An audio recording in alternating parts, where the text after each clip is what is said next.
ജീവനുള്ള ഒരു ബൈക്ക് പ്രതികാരം ചെയ്യാനായി ഇറങ്ങിയാൽ എന്തായിരിക്കും അവസ്ഥ? 1990 പുറത്തിറങ്ങിയ ഈ സിനിമയുടെ പേരാണ് I boat A vampire motor cycle. കഥയുടെ തുടക്കത്തിൽ തന്നെ കുറച്ച് മന്ത്രവാദികൾ ചില മന്ത്രങ്ങൾ ചെയ്യുന്നതായി കാണാം. എന്നാൽ ആ സമയത്താണ് അവിടെ ഒരു ഗ്യാങ് ഒരുപാട് മോട്ടോർ ബൈക്സുമായി വന്നത്. സോ ഇവരുടെ ഹോബി എന്തെന്ന് വെച്ചാൽ വെറുതെ ആൾക്കാരെ കൊല്ലുക, അവരുടെ പണം മോഷ്ടിക്കുക. അങ്ങനെ ഒരു സൈക്കോ മോട്ടോർ സൈക്കിൾ ഗ്യാങ് ആണ് നമ്മുടെ കഥയിലെ വില്ലന്മാര്. ഇവന്മാര് ആരെങ്കിലും ഇഷ്ടപ്പെടുന്നുണ്ടെങ്കിൽ അത് ഇവരുടെ സ്വന്തം മോട്ടോർ സൈക്കിൾസ് മാത്രമാണ്. വേറെ മനുഷ്യന്മാരോടൊന്നും ഒരു സിമ്പതിയും ഇവർക്കില്ല. അത്രയും ക്രൂരമായിട്ടാണ് അവര് മനുഷ്യരെ കൊന്ന് അവരുടെ വസ്തുക്കളൊക്കെ മോഷ്ടിക്കുക. എന്തായാലും അവരവിടെ എത്തി ഈ മന്ത്രങ്ങളൊക്കെ ചെയ്യുന്ന മന്ത്രവാദിയും ആൾക്കാരെയൊക്കെ ക്രോസ് ബോ കൊണ്ട് വെടിവെച്ചും അതേപോലെ കത്തി കൊണ്ട് കുത്തിയിട്ടൊക്കെ ക്രൂരമായി കൊന്നുകളയുകയാണ്. വെടികൊണ്ട് ഈ മന്ത്രവാദി തീയിലേക്കായിരുന്നു വീണിട്ടുണ്ടായത്. ഈ വില്ലന്മാരുടെ ഗ്യാങ് ആ മന്ത്രവാദിയുടെ ബൈക്കിന്റെ പെട്രോൾ ടാങ്കിലും വെടിവെച്ച് ഹോൾ ആക്കിയിട്ടുണ്ട്.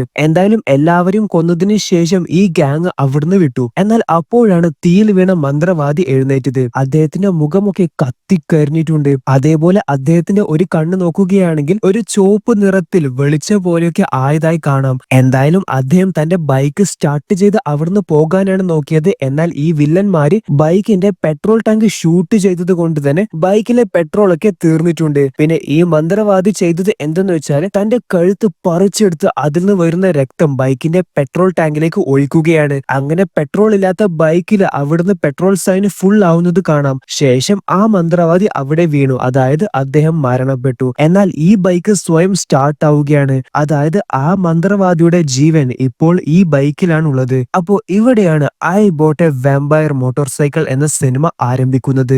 നോഡി എന്നു പേരുള്ള ഇദ്ദേഹമാണ് നമ്മുടെ ഹീറോ. ഹീറോക്ക് ബൈക്സ് എന്ന് പറഞ്ഞാൽ ജീവനാണ്. സോ നമ്മുടെ ഹീറോ തന്റെ ബൈക്ക് എടുത്ത് ഒരു യൂസ്ഡ് ബൈക്സ് ഒക്കെ വിൽക്കുന്ന കടയിലേക്ക് പോവുകയാണ്. അതായത് അവിടെ നല്ല കണ്ടീഷനുള്ള ഒരു ബൈക്ക് വന്നിട്ടുണ്ട്. അത് വാങ്ങാനായിട്ടാണ് ഹീറോ ഇവിടത്തേക്ക് വന്നത്. സോ അതേതാണ് ബൈക്ക് എന്ന് ചോദിച്ചാൽ ദാ മന്ത്രവാദിയുടെ ആ ബൈക്ക് തന്നെയാണ്. യൂസ്ഡ് ബൈക്ക് ഡീലർ നോഡിയോട് പറയാണ് ഈ വണ്ടിയുടെ ഓണർ ക്രോസ് ബോ കൊണ്ട് വെടിയേറ്റ് മരിച്ചതാണ്. ബൈക്കിന്റെ കണ്ടീഷൻ കണ്ടില്ലേ, യൂസ്ഡ് ആണ് എന്ന് പറയത്തില്ല, പുത്തൻ വണ്ടി പോലെയുണ്ട്. അപ്പൊ ഹീറോ പെട്രോൾ ടാങ്ക് കാണിച്ചിട്ട് പറയാണ് ദാ നോക്ക് ഇതിലൊരു ഹോൾ ഉണ്ട്.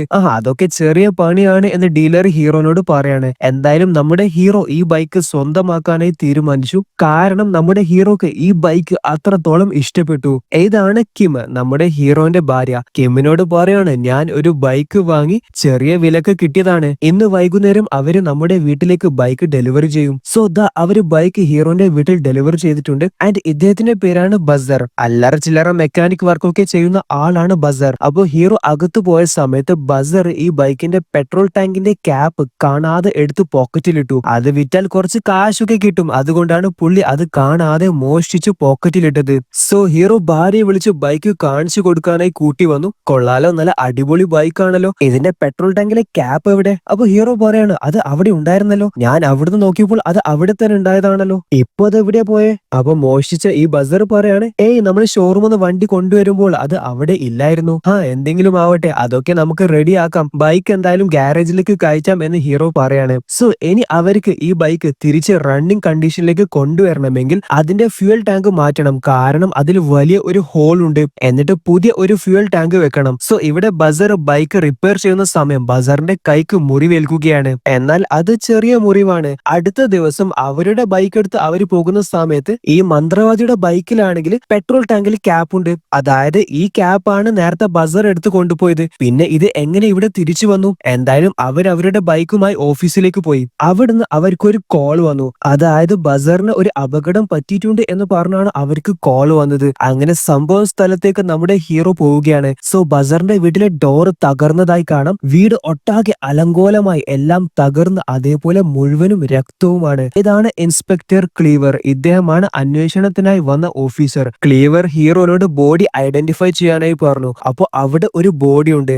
എന്നാൽ അതല്ല ക്ലീവർ കാണിച്ചു കൊടുത്തത്. അതിന്റെ അപ്പുറത്തെ സൈഡില് ബസറിന്റെ തല മാത്രമുണ്ട്. അതായത് ബസറിന്റെ തല വെട്ടി മാറ്റിയിട്ടുണ്ട്. സോ ഇൻസ്പെക്ടർ ഹീറോനെ ചോദ്യം ചെയ്യാണ്, അതായത് ബസറിന് ശത്രുക്കൾ ആരെങ്കിലും ഉണ്ടോ എന്ന്. അപ്പൊ ഹീറോ പറയാണ് ഏയ് അവൻ അങ്ങനെ ആരും ശത്രുക്കളായിട്ടില്ല. അപ്പൊ ഇൻസ്പെക്ടർ ചോദിക്കാണ് അങ്ങനെയാണെങ്കിൽ ഇതുപോലെ ക്രൂരമായി കൊല്ലാൻ മാത്രം ആർക്കാണ് ഇവനോട് ഇത്രയും ശത്രുത? എന്തായാലും ആ രാത്രി ഹീറോയും ഭാര്യയും ഈ കാര്യത്തെ കുറിച്ചൊക്കെ സംസാരിക്കാണ്. അതായത് ബസറിന്റെ കൊലപാതകത്തെ കുറിച്ച്. പിന്നെ നമ്മുടെ ഹീറോ ബൈക്കിന്റെ പെട്രോൾ ടാങ്ക് ഒക്കെ മാറ്റി പുതിയ പെട്രോൾ ടാങ്ക് ഒക്കെ വെച്ചിട്ടുണ്ട്. എന്നിട്ട് എന്നിട്ട് ആ ബൈക്ക് സ്റ്റാർട്ട് ചെയ്ത് ഹീറോ ഒരു റൈഡിന് പോകാനായി ഒരുങ്ങുകയാണ്. അതായത് ആ ബൈക്കിലെ ഫസ്റ്റ് റൈഡ്. ഭാര്യയോട് നീ വരുന്നില്ല എന്ന് ചോദിച്ചപ്പോൾ ഇല്ല എനിക്ക് തീരെ വയ്യ എന്ന് പുള്ളിക്കാരി പറഞ്ഞു. അങ്ങനെ നമ്മുടെ ഹീറോ ഒറ്റക്ക് ആ ബൈക്കുമായി റൈഡ് പോയി. ഹീറോന്റെ ആദ്യത്തെ റൈഡാണ് ഇത് അവസാനത്തെ റൈഡ് ആവുമോ എന്ന് കണ്ടു തന്നെ അറിയണം. അതിനു മുൻപ് ഗൈസ് നിങ്ങൾ നമ്മുടെ ചാനൽ സബ്സ്ക്രൈബ് ചെയ്താണ് വീഡിയോ കാണുന്നതെങ്കിൽ സബ്സ്ക്രൈബ് ചെയ്യാൻ മറക്കല്ലേ. ഹീറോ ബൈക്കുമായി റൈഡിന് പോയ അതേ സമയം ആ ഗ്യാങ്, അതായത് ഈ ബൈക്കിന്റെ ആദ്യത്തെ ഓണറിനെ കൊന്ന ഗ്യാങ് റോട്ടിലുണ്ട്. ഹീറോന്റെ ഓപ്പോസിറ്റ് സൈഡിലെ കൂടിയാണ് അവര് വരുന്നത്. അപ്പൊ അവരെ കണ്ടപ്പോൾ ഈ ബൈക്ക് സ്വയം കൺട്രോൾ വിട്ട പോലെ പോവുകയാണ്. അതായത് ഹീറോക്ക് എങ്ങനെയും കൺട്രോൾ കിട്ടുന്നില്ല. അങ്ങനെ കൺട്രോൾ കിട്ടാതെ അവരുടെ ഇടയിലേക്ക് കൂടി പോയപ്പോൾ അവരുടെ ഗ്യാങ്ങിലെ ഒന്ന് രണ്ട് പേര് അവരുടെ ബൈക്കിൽ നിന്ന് വീണിട്ടുണ്ട്. എന്തായാലും പേടിച്ച് നമ്മുടെ ഹീറോ പെട്ടെന്ന് വീട്ടിലേക്ക് പോയി. എന്നിട്ട് ഭാര്യയോട് പറയാണ്, ഞാൻ ബൈക്ക് ഓടിച്ചു പോകുന്ന സമയം പെട്ടെന്ന് എന്റെ കൺട്രോൾ പോയി. എന്നിട്ട് കുറച്ചു പേര് ബൈക്കിൽ നിന്ന് വീണ് പോയിട്ടുണ്ട്. എന്തോ ബൈക്ക് സ്വയം കൺട്രോൾ ചെയ്തതുപോലെയാണ് എനിക്ക് തോന്നിയത്. അപ്പൊ ഭാര്യ പറയാണ്, ആദ്യമായിട്ടല്ലേ പുതിയ ബൈക്ക് റൈഡ് ചെയ്യുന്നത്, അതിന്റെ ആവേശത്തിൽ നീ നല്ല സ്പീഡിൽ ബൈക്ക് ഓടിച്ചിട്ടുണ്ടാവും, അതുകൊണ്ടാണ് ഇങ്ങനെയൊക്കെ സംഭവിച്ചത് എന്ന് പറഞ്ഞ് ഭാര്യ തന്നെ ഭർത്താവിനെ വഴക്ക് പറയുകയാണ്. അങ്ങനെ അവര് സംസാരിക്കുന്ന സമയമാണ് ആരോ കോളിംഗ് ബെൽ അടിച്ചത്. എനിക്ക് വയ്യ, നീ തുറന്നു കൊടുക്ക് എന്ന് ഭാര്യയോട് ഹീറോ പറയാണ്. അപ്പൊ ഭാര്യ കതക് തുറന്നപ്പോൾ അത് കേസ് അന്വേഷിക്കുന്ന ഇൻസ്പെക്ടറാണ്. ഇൻസ്പെക്ടർ വന്നത് അവർക്ക് ബസർ ഉപയോഗിച്ച വസ്തുക്കൾ കൊടുക്കാനാണ്. അങ്ങനെ ആ കവർ അദ്ദേഹം ഹീറോക്ക് കൊടുത്തു. അത് നമ്മുടെ ഹീറോ തുറന്നു നോക്കിയപ്പോൾ അതിലുള്ളത് ബസറിന്റെ തലയാണ്. അത് കണ്ട് നമ്മുടെ ഹീറോ ഒച്ചത്തിൽ നിലവിളിച്ച് ഉറക്കത്തുനിന്ന് എഴുന്നേറ്റു. അതായത് ഹീറോ ഇത് സ്വപ്നം കണ്ടതാണ്. പിന്നെ വീണ്ടും ഉറങ്ങാൻ കിടന്നു. വീണ്ടും ബസറിനെ സ്വപ്നം കണ്ട് ഹീറോ പേടിച്ച് എഴുന്നേറ്റു. ഓക്കെ, ആ രാത്രി ഹീറോ ബൈക്ക് ഗ്യാരേജിൽ കയറ്റിട്ടില്ല, പുറത്താണ് വെച്ചത്. അപ്പൊ രാത്രി ബൈക്കിൽ ഒരു പട്ടി വന്ന് മൂത്രം ഒഴിക്കുകയാണ്. അങ്ങനെ ബൈക്ക് ഓട്ടോമാറ്റിക്കായി സ്റ്റാർട്ടായി. അടുത്ത ദിവസം നോഡിയും കിമ്മും ബസറിന്റെ ഫ്യൂണറലിന് പോവുകയാണ്. അവര് പുറത്തിറങ്ങിയപ്പോൾ അവിടെ പുറത്ത് ബൈക്കില്ലായിരുന്നു. ഇന്നലെ ഗ്യാരേജിൽ കയറ്റാൻ ഞാൻ മറന്നുപോയി, എന്റെ ബൈക്ക് മോഷണം പോയി എന്നൊക്കെ ഭാര്യയുടെ സങ്കടത്തിൽ ഹീറോ പറയാണ്. എന്നാൽ ഭാര്യ ഗ്യാരേജ് തുറന്നു നോക്കിയപ്പോൾ ദാ ബൈക്ക് അതിന്റെ അകത്ത് തന്നെയുണ്ട്. ഈയിടെയായി നിനക്ക് മറവി കൂടുതലാണ് എന്നും ഭാര്യ ഹീറോനോട് പറയുന്നുണ്ട്. അവരങ്ങനെ ബൈക്ക് നോക്കിയപ്പോൾ ബൈക്കിലെ രക്തം കണ്ടു. സോ ഇത് ഇന്നലെ രാത്രി മൂത്രമൊഴിച്ച പട്ടിയുടെ രക്തമാണ്. എന്തായാലും അവരതത്ര കാര്യമാക്കിയിട്ടില്ല. ഭാര്യ പറയാണ്, എന്തായാലും ഇപ്പോൾ ഇത് ക്ലീൻ ചെയ്യാനൊന്നും നിൽക്കേണ്ട, വേഗം സ്റ്റാർട്ട് ചെയ്യും, നമ്മൾക്ക് ഫ്യൂണറിൽ പോകാൻ സമയമായി. ഹീറോ ബൈക്ക് സ്റ്റാർട്ട് ചെയ്തു. എന്നാൽ അത് പുറത്തേക്ക് എടുക്കുമ്പോൾ അത് തന്നാലെ ഓഫ് ആവുകയാണ്. പിന്നീട് ഹീറോ കുറച്ച് ശ്രമിച്ചെങ്കിലും ബൈക്ക് സ്റ്റാർട്ട് ആവുന്നില്ലായിരുന്നു. അങ്ങനെ അവരുടെ പഴയ ബൈക്ക് എടുത്ത് തന്നെ പോയി. സോ ഇതിൽ നിന്ന് നിങ്ങൾ മനസ്സിലാക്കേണ്ട ഒരു കാര്യമാണ്, ഈ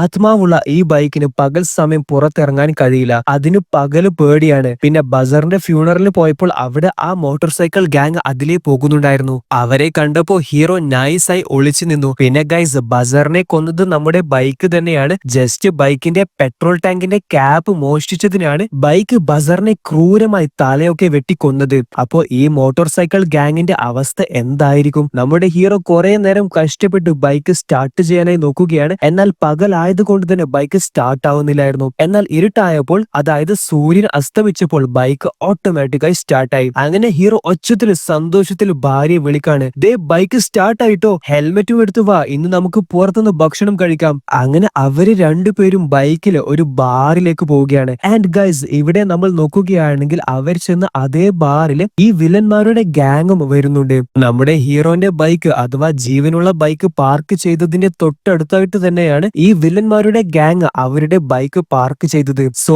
മെയിൻ വില്ലന് ഈ ബൈക്ക് കണ്ടപ്പോൾ മനസ്സിലായി ഈ ബൈക്കാണ് കഴിഞ്ഞ രാത്രി അവരുടെ നേർക്ക് വന്ന് അവരുടെ കൺട്രോൾ പോയി വീഴ്ത്തിയത് എന്ന്. ഈ ബൈക്കിന്റെ ഓണർ ഈ ബാറിൽ ഉണ്ടാവും, അവനെ ഇന്നൊരു പാഠം പഠിപ്പിക്കണം എന്ന് പറഞ്ഞ് ഈ ഗ്യാങ് ആ ബാറിലേക്ക് കയറി. ഇനി എന്തൊക്കെ സംഭവിക്കുമെന്ന് കണ്ടു തന്നെ അറിയാം. മെയിൻ വില്ലൻ ഹീറോന്റെ അടുത്ത് പോയിട്ട് പറയാണ്, ആ പുറത്ത് പാർക്ക് ചെയ്ത ആ പാട്ട ബൈക്ക് നിന്റേതാണല്ലേ? സോ നിനക്ക് മനസ്സിലായിട്ടുണ്ടാവും ഞങ്ങൾ എന്തിനാണ് ഇപ്പോ വന്നത് എന്ന്. നിന്റെ പാട്ട ബൈക്ക് പോലെയല്ല ഞങ്ങളുടെ ബൈക്ക്, ഇച്ചിരി എക്സ്പെൻസീവ് ആണ്.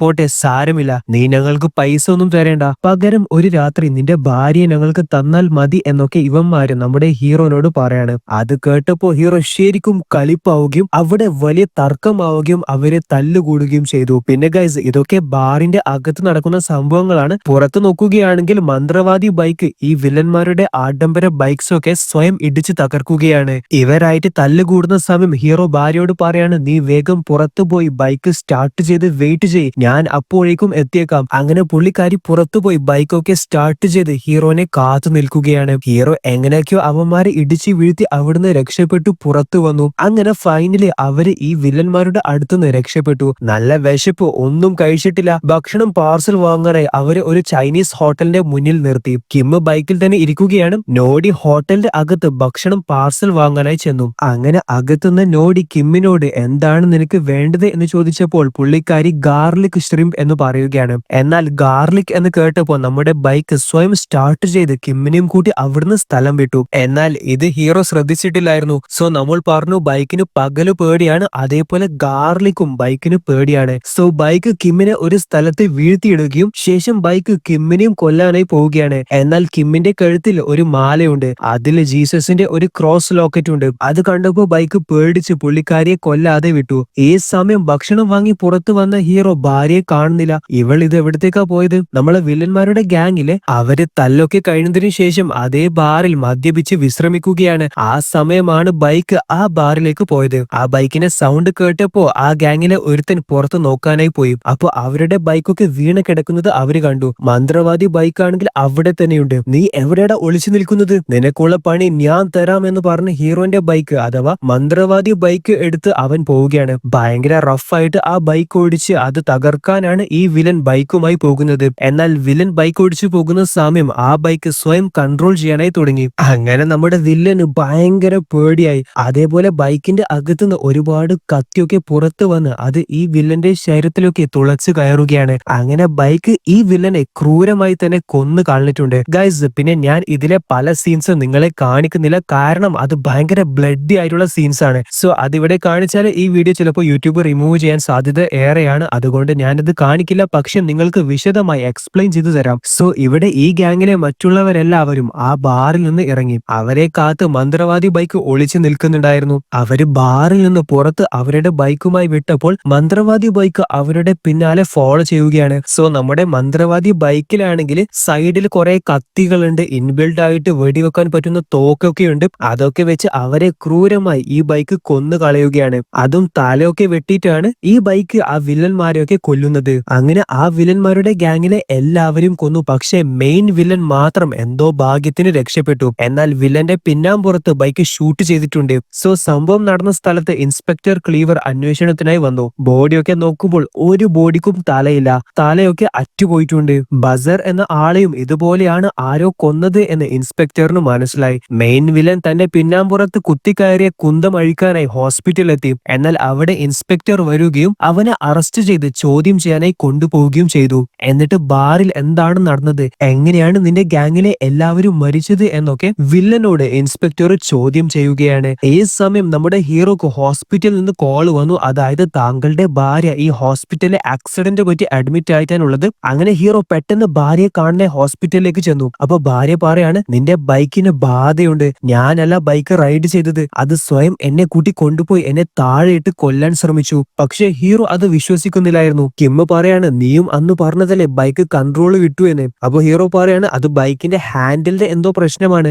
അല്ലാതെ ബൈക്ക് എങ്ങനെയാ സ്വയം പോവുക എന്നൊക്കെ നോഡി ഭാര്യയോട് ചോദിക്കാണ്. ഇവിടെ ഒരു പോലീസുകാരൻ ചെക്കിംഗ് ചെയ്യുകയാണ്. അപ്പൊ ഒരു കാറ് നിർത്തിച്ച് ഡ്രൈവർ മദ്യപിച്ചിട്ടുണ്ടോ എന്ന് നോക്കുന്ന സമയമാണ് നമ്മുടെ ബൈക്ക് അതിലേ വന്നത്. ആൻഡ് വെറുതെ പോവുക മാത്രമല്ല, ആ പോലീസുകാരനെ ആ ബൈക്ക് വെറുതെ കൊന്നു കളയുകയും ചെയ്തു. അതായത് ഈ ബൈക്ക് ഇപ്പൊ തന്നെ ശത്രുക്കളെയൊക്കെ കൊന്നു കളഞ്ഞു, ആകെ ഒരാൾ മാത്രമേ ബാക്കിയുള്ളൂ. അപ്പൊ ഇപ്പോ ഈ ബൈക്ക് കാണുന്ന ആൾക്കാരെയൊക്കെ കൊല്ലുകയാണ്. അങ്ങനെയാണ് ആ പോലീസുകാരനെ കൊന്നത്. അപ്പൊ ഇവിടെ ഇൻസ്പെക്ടർ വില്ലനെ ചോദ്യം ചെയ്യുന്ന സമയമാണ് ഒരു ഓഫീസർ ഇൻസ്പെക്ടറിനെ വിളിച്ച് കാര്യം പറഞ്ഞത്. അതായത് ഒരു ബൈക്ക് റൈഡർ ഇല്ലാതെ സ്വയം ഓടിച്ചു വന്നാണ് ഒരു പോലീസുകാരനെ കൊന്നത് എന്ന്. സോ ഇവിടെ ഒരു നോ പാർക്കിംഗ് ബോർഡിന്റെ മുന്നിൽ മന്ത്രവാദി ബൈക്ക് പാർക്ക് ചെയ്തതായി കാണാം. അപ്പോൾ ഒരു ലേഡി ഓഫീസർ ഇത് കണ്ട് ആ ബൈക്കിന് ഫൈൻ എഴുതി കൊടുത്ത് അത് ബൈക്കിന്റെ ഹെഡ്ലൈറ്റിൽ ഒട്ടിക്കാനായി നോക്കിയപ്പോൾ ഹെഡ്ലൈറ്റിലെ കൂടി മൂർച്ചയുള്ള പല്ലുകളുള്ള വായ പുറത്തു വന്ന് ആ ഓഫീസറിന്റെ കൈ കടിച്ച് തിന്നുകയാണ്. അപ്പൊ ഇതൊക്കെ രാത്രിയാണ് ഈ ബൈക്ക് ചെയ്യുന്നത്. പകൽ ആവുന്നതിന് മുൻപായിട്ട് ആ ബൈക്ക് സ്വയം ഗ്യാരേജിലേക്ക് കയറി ചെല്ലും. ചോദ്യം ചെയ്ത് കഴിഞ്ഞ നമ്മുടെ മെയിൻ വില്ലനെ പോലീസ് വെറുതെ വിട്ടിട്ടുണ്ട്. അതേപോലെ പകലായപ്പോൾ ഹീറോ ഗ്യാരേജിലേക്ക് കയറി ചെന്നപ്പോൾ കാണുന്നത് തന്റെ ബൈക്ക് ഒട്ടാകെ രക്തത്തിൽ കുളിച്ചതായിട്ടാണ്. ഹെഡ്ലൈറ്റിൽ മൂർച്ചയുള്ള പല്ലുകളുള്ള വായ, അതിൽ ഒരു സ്ത്രീയുടെ കാൽ. അതായത് ബൈക്ക് ആ പോലീസ് ഓഫീസറിനെ മുഴുവനായും തിന്നിട്ടുണ്ട്. പെട്രോൾ ടാങ്ക് തുറന്നു നോക്കിയപ്പോൾ അതിൽ ഫുൾ രക്തം. ഇത് കണ്ട് പേടിച്ച് നമ്മുടെ ഹീറോ പെട്ടെന്ന് പോയത് പള്ളിയിലേക്കാണ്. പള്ളിയിൽ അച്ഛനെ കണ്ട് കാര്യം പറയാണ്. സോ അച്ഛനോട് താൻ കണ്ട ഈ കാര്യങ്ങളൊക്കെ പറഞ്ഞപ്പോൾ അച്ഛൻ ചോദിച്ചത്, മകൻ മദ്യപിച്ചിട്ടാണോ വന്നത് എന്നാണ്. അതായത് വിശ്വസിക്കാനാവാത്ത കാര്യങ്ങളൊക്കെയാണ് ഹീറോ അച്ഛനോട് പറഞ്ഞത്. അച്ഛൻ ചോദിക്കാണ് എങ്ങനെയാണ് ഒരു ബൈക്കിലൊക്കെ ബാധ കയറുക. അച്ഛന് വിശ്വാസമില്ലെങ്കിൽ അച്ഛൻ എന്റെ കൂടെ വാ, ഞാൻ കാണിച്ചു തരാം എന്ന് പറഞ്ഞ് അച്ഛനെ കൂട്ടി ഹീറോ തന്റെ ഗ്യാരേജിലേക്ക് കൂട്ടിക്കൊണ്ടു പോവുകയാണ്. എന്നാൽ അച്ഛൻ ഗ്യാരേജിൽ കയറിയപ്പോൾ അവിടെ ഒന്നുമില്ലായിരുന്നു. അതായത് രക്തമില്ല. പെട്രോൾ ടാങ്ക് തുറന്നപ്പോൾ അതിലും രക്തം കാണുന്നില്ല. അച്ഛൻ ചോദിക്കാണ് എവിടെ, നീ പറഞ്ഞതൊക്കെ കള്ളമായിരുന്നല്ലേ, ശരി ബൈക്ക് നമുക്കൊന്ന് പുറത്ത് കൊണ്ടുപോയി നോക്കാം. അങ്ങനെ അച്ഛൻ ബൈക്ക് തള്ളി പുറത്തേക്ക് കൊണ്ടുപോകുമ്പോൾ ബൈക്ക് പുറത്തേക്ക് വരുന്നില്ല. കണ്ടോ, ഈ ബൈക്ക് പകൽ സമയത്ത് സ്റ്റാർട്ട് ആവാറില്ല, എനിക്ക് തോന്നുന്നു ഇതിന് വെളിച്ചം പേടിയാണ് എന്ന്. ഏയ് അങ്ങനെയൊന്നുമില്ല എന്ന് പറഞ്ഞ അച്ഛൻ ആ ബൈക്ക് പുറത്തേക്ക് തന്നെ ആഞ്ഞു തള്ളിയപ്പോൾ ബൈക്കിന്റെ ബ്രേക്ക് അച്ഛന്റെ കൈവിരൽ ടൈറ്റായി മുറുക്കിയ ആ വിരലുകളൊക്കെ അറ്റുപോയിട്ടുണ്ട്. അതായത് അച്ഛന്റെ ഒരു കൈയിലെ എല്ലാ വിരലുകളും നഷ്ടപ്പെട്ടു ഈ ബൈക്ക് കാരണം. സോ ഇവിടെ കിമ്മിനെ അഡ്മിറ്റ് ചെയ്ത അതേ ഹോസ്പിറ്റലിൽ തന്നെയാണ് അച്ഛനെയും അവര് കൊണ്ടുവന്നത്. അപ്പോ അച്ഛന് കാര്യങ്ങളൊക്കെ മനസ്സിലായി. ഇനി അവരുടെ ലക്ഷ്യം ആ ബൈക്ക് നശിപ്പിക്കുക എന്നതാണ്. എന്നാൽ അതത്ര എളുപ്പമല്ല. അച്ഛൻ കിമ്മിനോട് പറയാണ് ആ ബൈക്ക് ഇവിടത്തേക്ക് വന്ന് നിന്നെ ആക്രമിക്കാൻ സാധ്യത കൂടുതലാണ്. അതിനാൽ ഞാൻ ഇവിടെ കുറെ ഗാർലിക്സ് വെക്കുന്നുണ്ട്. മന്ത്രവാദി ബൈക്ക് ഗാർലിക് കണ്ടാൽ പേടിച്ച് അടുത്തേക്ക് വരത്തില്ല. സോ ഹീറോയും അച്ഛനും ഗാരേജിലേക്ക് പോവുകയാണ്. ഇരുട്ടാവുന്നതിന് മുൻപായിട്ട് അവിടെ എത്തണം. പക്ഷെ അവര് പോകുന്ന സമയം ഹീറോന്റെ ബൈക്ക് ഓഫ് ആവുകയും അപ്പൊ അച്ഛൻ പറയാണ് നമുക്ക് സമയമില്ല, പെട്ടെന്ന് എത്തണം. അങ്ങനെ അവർ ഒരു ബസ് കയറി ബസ് സ്റ്റോപ്പിൽ ഇറങ്ങിയിട്ട് ഗാരേജിലേക്ക് ഓടി പോവുകയാണ്. എന്തായാലും അവര് ഗാരേജിൽ എത്തിയതിനു ശേഷം സൂര്യൻ അസ്തമിച്ചിട്ടുണ്ട്. അച്ഛൻ ബൈക്കിൽ നിന്ന് ബാധയെ ഒഴിപ്പിക്കാനായിട്ട് കർമ്മങ്ങളൊക്കെ ചെയ്യാനായി പോവുകയാണ്. ഗാരേജിലെ ഡോറൊക്കെ തന്നാലടഞ്ഞു. സോ അച്ഛൻ കർമ്മങ്ങൾ ചെയ്യുന്ന സമയം അവിടെ അതിശക്തമായ കാറ്റ് വീശുന്നുണ്ട്. ആ കാറ്റിൽ അവിടെയുള്ള ചില ടൂൾസ് ഒക്കെ തെറിച്ച് അച്ഛന്റെ തലയിൽ കൊണ്ട് രക്തമൊക്കെ വരുന്നുണ്ട്. ഇതൊക്കെ കണ്ട് നമ്മുടെ ഹീറോ ശരിക്കും ഭയന്ന് നിൽക്കുകയാണ്. എന്നാൽ ഫൈനലി എല്ലാം ശാന്തമായിട്ടുണ്ട്. അച്ഛൻ ഹീറോനോട് പറയാണ് ഇനി പേടിക്കേണ്ട കാര്യമൊന്നുമില്ല, ബാധയൊക്കെ പോയി. എന്നാൽ ശേഷം സംഭവിച്ചത് എന്തെന്ന് വെച്ചാൽ ബൈക്ക് പെട്ടെന്ന് രൂപം മാറുകയാണ്. അതായത് ബൈക്കിന്റെ അകത്തുനിന്ന് ഒരുപാട് മൂർച്ചയുള്ള ആയുധങ്ങളൊക്കെ വന്ന് ഒരു ഭയങ്കരമായ അല്ലെങ്കിൽ ഒരു ഭയാനകമായ രൂപമുള്ള ബൈക്കായി മാറി. ശേഷം ആ ബൈക്ക് അച്ഛനെ കൊല്ലാനായി പോവുകയാണ്. എന്നാൽ ഹീറോ പെട്ടെന്ന് അച്ഛന് ക്രോസ് എടുത്തു കൊടുക്കുകയും അവര് ആ ഗാരേജിലെ ഡോർ തുറന്ന് പുറത്തേക്ക് ഓടി രക്ഷപ്പെടുകയും ചെയ്തു. അതേപോലെ ഗാരേജിന്റെ ഡോർ അവര് ക്രോസ് വെച്ച് ലോക്ക് ചെയ്തിട്ടുമുണ്ട് ആ ബൈക്ക് പുറത്ത് ഇറങ്ങാതിരിക്കാൻ വേണ്ടി. എന്നാൽ ആ ബൈക്ക് അതൊക്കെ പൊട്ടിച്ച് പുറത്ത് വരുന്നുണ്ട്. പിന്നെ നമ്മുടെ ഹീറോ രക്ഷപ്പെടാൻ വേണ്ടി ഒരു പോലീസിന്റെ ബൈക്ക് എടുത്താണ് വിട്ടത്. പോലീസ് ആ ബൈക്കിന്റെ പിന്നാലെ പിടിച്ച് തൂങ്ങിയെങ്കിലും അദ്ദേഹം വീണുപോയി. എന്നിട്ട് എഴുന്നേറ്റ് പറയണം നിനക്ക് ഞാൻ കാണിച്ചു തരാം, നിന്നെ ഞാൻ അറസ്റ്റ് ചെയ്യും. ആ സമയം അതിലെ മന്ത്രവാദി ബൈക്ക് വരുന്നുണ്ട്. ഈ പോലീസുകാരനെ കൊല്ലാനായി നോക്കിയെങ്കിൽ കൂടി അദ്ദേഹത്തിന് ഭാഗ്യമുള്ളത് കൊണ്ട് അദ്ദേഹം പെട്ടെന്ന് ചാടി മാറി രക്ഷപ്പെട്ടു. പിന്നെ ഹോസ്പിറ്റലിലെ കിമ്മിന്റെ അടുത്ത് നേരത്തെ ഫാദർ കുറെ ഗാർലിക് ഒക്കെ വെച്ചിട്ടുണ്ട്. എന്നാൽ നഴ്സ് വന്നിട്ട് പറയാണ് എന്താണ് ഈ ചെയ്തു വെച്ചേക്കുന്നത്, എനിക്ക് ഗാർലിക്കിന്റെ സ്മെല്ല് തീരെ ഇഷ്ടമല്ല എന്നൊക്കെ പറഞ്ഞ് പുള്ളിക്കാരി അതൊക്കെ എടുത്ത് മാറ്റിയിട്ടുണ്ട്. കിം എത്ര പറഞ്ഞിട്ടും നഴ്സ് അതൊന്നും കേൾക്കാൻ തയ്യാറായിട്ടില്ല. അങ്ങനെ പേടിച്ച് കിം ക്രോസും പിടിച്ച് ഇരിക്കുകയാണ്. കാരണം പുള്ളിക്കാരിക്ക് ഉറപ്പാണ് തന്നെ തേടി ബൈക്ക് അവിടെ എത്തുമെന്ന്. അപ്പോതാ അവിടെ ബൈക്ക് ഹോസ്പിറ്റലിൽ ഇടിച്ച് കയറി വന്നിട്ടുണ്ട്. കിം പേടിച്ച് നിലവിളിക്കുകയാണ്. ആൻഡ് ഈ ബൈക്ക് ആ നഴ്സിനെ ക്രൂരമായി കൊന്നു. അതായത് പുള്ളിക്കാരുടെ ശരീരം 2 കഷ്ണമാക്കി ഈ ബൈക്ക്. അതിനുശേഷം കിമ്മിനെ കൊല്ലാനായി വന്നപ്പോൾ കിം ക്രോസ് കാണിച്ചു. അങ്ങനെ ബൈക്ക് പുള്ളിക്കാരിയെ ഒന്നും ചെയ്യാതെ അവിടുന്ന് വിട്ടു. അപ്പോതാ മെയിൻ വില്ലൻ ബൈക്കും ഓടിച്ചു പോകുന്നു. ഇവനെയാണ് ബൈക്കിന് ആദ്യം കൊല്ലേണ്ടത്. കഴിഞ്ഞ പ്രാവശ്യം മിസ്സായതാണ്. അങ്ങനെ അവന്റെ പിന്നാലെ മന്ത്രവാദി ബൈക്ക് ചേസ് ചെയ്യുകയാണ്. അതേപോലെ മെയിൻ വില്ലനെയും ബൈക്ക് കൊന്നു. അതേപോലെ വില്ലന് നേരെ ചെന്ന് വീണത് ശവപ്പെട്ടിയിലേക്ക് തന്നെയാണ്. ഇനി ആരെ കൊല്ലുമെന്ന് വിചാരിച്ച് ബൈക്ക് പോകുമ്പോഴാണ് നമ്മുടെ ഹീറോനെ കാണുന്നത്. എന്നാൽ ഇവനെ തന്നെ അങ്ങ് കൊന്നേക്കാം എന്ന് വിചാരിച്ചു ബൈക്ക് ഹീറോനെ കൊല്ലാനായി പോവുകയാണ്. എന്നാൽ ഹീറോ എന്തോ ഭാഗ്യത്തിന് രക്ഷപ്പെട്ടു ബൈക്കിന്റെ പിന്നിൽ പോയി ബൈക്ക് തള്ളി വെള്ളത്തിലിട്ടു. അങ്ങനെ താൻ രക്ഷപ്പെട്ടു എന്ന് വിചാരിച്ച് സമാധാനത്തിൽ നമ്മുടെ ഹീറോ ഒരു സിഗരറ്റ് ഒക്കെ വലിക്കുമ്പോൾ ദാ വെള്ളത്തിൽ നിന്ന് ഒരു ചുവപ്പ് ലൈറ്റ് കത്തുന്നത് കാണാം. അതായത് വെള്ളത്തിൽ വീണ ബൈക്കിന് ഒന്നും പറ്റിയിട്ടില്ല. അങ്ങനെ ആ ബൈക്ക് വെള്ളത്തിൽ നിന്ന് പുറത്തിറങ്ങി ഹീറോനെ കൊല്ലാനായി വീണ്ടും വരികയാണ്. ഹീറോ ഓടുന്നത് ഇൻസ്പെക്ടറും പള്ളിയിൽ അച്ഛനും കണ്ടു. ഹീറോ പേടിച്ച് ഓടിക്കയറിയത് ഒരു ജിമ്മിലേക്കാണ്. എന്നിട്ട് ആ ജിമ്മിലെ ഡോർ അടച്ച് ഡോറിൽ കുറെ കസേരയും ടേബിളും ഒക്കെ എടുത്തു വെച്ചു. അപ്പോ ആ ജിമ്മിൽ വർക്കൗട്ട് ചെയ്യുന്നവരൊക്കെ ചോദിക്കാണ് തനിക്ക് എന്താ ഇവിടെ കാര്യം, താൻ എന്താ ഈ ചെയ്യുന്നേ. അപ്പോഴേക്കും ദാ അവിടെ ബൈക്ക് വീണ്ടും ഇടിച്ച് കയറി വന്നു. എന്നിട്ട് ആ ജിമ്മിലെ ആൾക്കാരൊക്കെ ബൈക്ക് കൊല്ലാനായി നോക്കുകയാണ്. അതേപോലെ ചിലരെ കൊല്ലുകയും അവരുടെ ശരീര അവയവങ്ങളൊക്കെ ഈ ബൈക്ക് വെട്ടി മാറ്റുന്നൊക്കെയുണ്ട്. അപ്പൊ ആ സീനൊന്നും ഞാൻ ഇതിൽ കാണിക്കുന്നില്ല, പക്ഷെ അങ്ങനെയൊക്കെ ഈ ബൈക്ക് ചെയ്യുന്നുണ്ട് കേട്ടോ. എന്തായാലും നമ്മുടെ ഹീറോ പേടിച്ച് ജിമ്മിലെ തന്നെ ഒരു മുറിയിൽ കയറി. ആ മുറി മുഴുവനും ഇരുട്ടാണ്. അപ്പൊ ബൈക്ക് പിന്നാലെ പോയി നമ്മുടെ ഹീറോനെ കൊല്ലാനായി പോവുകയാണ്. എന്നാൽ ഹീറോ പെട്ടെന്ന് ലൈറ്റ് ഓൺ ചെയ്തപ്പോ ബൈക്ക് റിവേഴ്സ് പോയി. കാരണം ബൈക്കിന് വെളിച്ചം പേടിയാണ്. എന്നാൽ ബൈക്ക് സ്വയം ലൈറ്റ് ഓഫ് ചെയ്ത് വീണ്ടും ഹീറോനെ കൊല്ലാനായി വന്നു. എന്നാൽ ആ സമയം ഇൻസ്പെക്ടർ പെട്ടെന്ന് അവിടെ കയറി വന്ന് വീണ്ടും ലൈറ്റ് ഓൺ ചെയ്തു. അച്ഛനാണെങ്കിൽ ബൈബിൾ വചനങ്ങളൊക്കെ പാരായണം ചെയ്ത് ആത്മാവിനെ ഒഴിപ്പിക്കാനും നോക്കുന്നുണ്ട്. ഹീറോ അവിടെയുള്ള വലിയ ഒരു ലൈറ്റ് ബൈക്കിന്റെ നേർക്ക് അടിച്ചു വെച്ചു. ആൻഡ് ഫൈനലി നമ്മൾ നോക്കുകയാണെങ്കിൽ ബൈക്ക് നിലത്ത് വീണ് ഫുൾ പുക വന്ന് അത് കരിഞ്ഞ് നശിക്കുന്നത് കാണാം. അതായത് അവസാനം അവര് ബൈക്കിലെ ആത്മാവിനെ ഒഴിപ്പിച്ചിട്ടുണ്ട്. ഇനി നമ്മൾ ഈ സിനിമയുടെ ക്ലൈമാക്സ് നോക്കുകയാണെങ്കിൽ ഹീറോ തന്റെ ഗ്യാരേജിൽ നിന്ന് ചെറിയ ഒരു വർക്ക് ചെയ്യുന്നത് കാണാം. വർക്ക് ചെയ്യുന്ന സമയത്ത് ഹീറോന്റെ കൈ ചെറുതായി ഒന്ന് മുറിഞ്ഞു പോവുകയാണ്. അപ്പൊ ഭാര്യ ഒരു തുണി വെച്ച് മുറിവൊക്കെ തുടച്ചു കൊടുത്ത് ആ തുണി അവിടെ തന്നെ വെച്ചിട്ട് അവര് വീട്ടിന്റെ അകത്തേക്ക് പോയി. അപ്പോ രക്തം തുടച്ച ആ തുണി വെച്ചത് എവിടെയാണെന്ന് അറിയോ? നമ്മുടെ മന്ത്രവാദി ബൈക്കിന്റെ പഴയ ഹോളായ ഫ്യൂൽ ടാങ്കില്ലേ, അതിന്റെ തൊട്ട് മുകളിലായിട്ടാണ് രക്തമായ തുണി ഹീറോ വെച്ചത്. അങ്ങനെ ആ രക്തം ഇറ്റുമ്പോൾ ആ ഫ്യൂൽ ടാങ്ക് ഓട്ടോമാറ്റിക്കായി ഓപ്പൺ ആവുന്നത് കാണാം. ഇവിടെയാണ് സിനിമ അവസാനിക്കുന്നത്. കഥ ഇഷ്ടപ്പെട്ടാൽ വീഡിയോ ലൈക്ക് ചെയ്യാനും ചാനൽ സബ്സ്ക്രൈബ് ചെയ്യാനും മറക്കേണ്ട. So guys, thanks for watching.